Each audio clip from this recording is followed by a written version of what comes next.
La voici, la voilà, la vidéo à propos des travaux intermédiaires qui montrent que les apprenants intègrent au fur et à mesure ce que vous leur expliquez et ce que vous leur transmettez.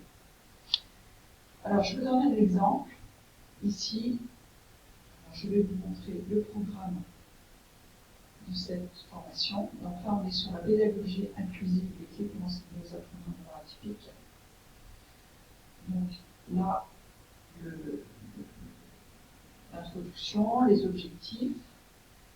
Vous voyez qu'on va enlever les objectifs généraux, etc. Là, le contenu. Introduction, compréhension, 3 parties et la conclusion. Pour chacune des 3 parties, ici et là, on va retrouver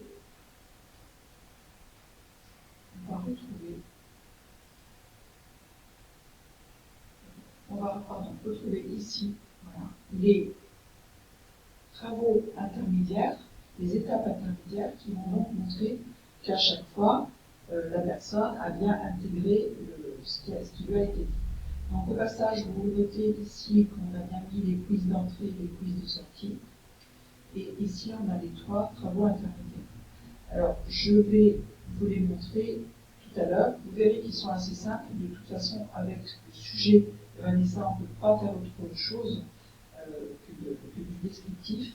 Évidemment, chacun peut avoir des façons de montrer que le contenu est intégré d'une façon qui lui est propre.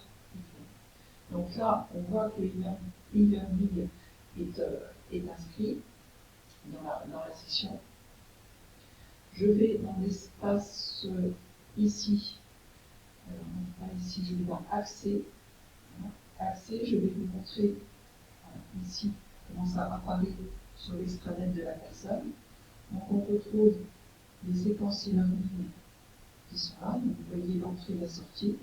Et les 3 séquences qui vont montrer l'évolution des compétences. La personne pourra cliquer ici et la suite, vous la connaissez. Donc, voilà, les travaux intermédiaires. Alors, si je fais ça, voilà. Donc là, vous voyez que ce sont des questions qui sont posées avec des étapes successives. Donc, il faut répondre à une première question pour que la deuxième s'affiche. Voilà. Donc ça peut être seulement ça, ce qui est déjà très bien, et ça peut être, comme je vous disais, des travaux qui sont plus pratiques, plus imagés. On peut, vous savez que sur ces parties e-learning, on peut mettre absolument tout ce qu'on veut. Donc je ne vais pas vous remontrer comment on fait pour aller dans les séquences e-learning et créer des séquences e-learning, parce que ça, je pense que vous avez compris. Vous voyez ici au passage que ce qui est pratique quand même, c'est l'imagerie.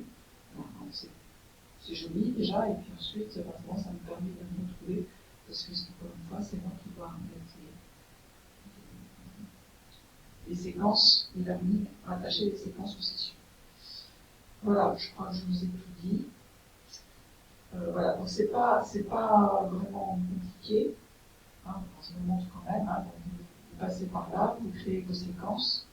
Vous voyez, ici, on va retrouver les séquences de Vanessa. Vous avez vu que c'était son numéro d'ordre, c'était le numéro 10.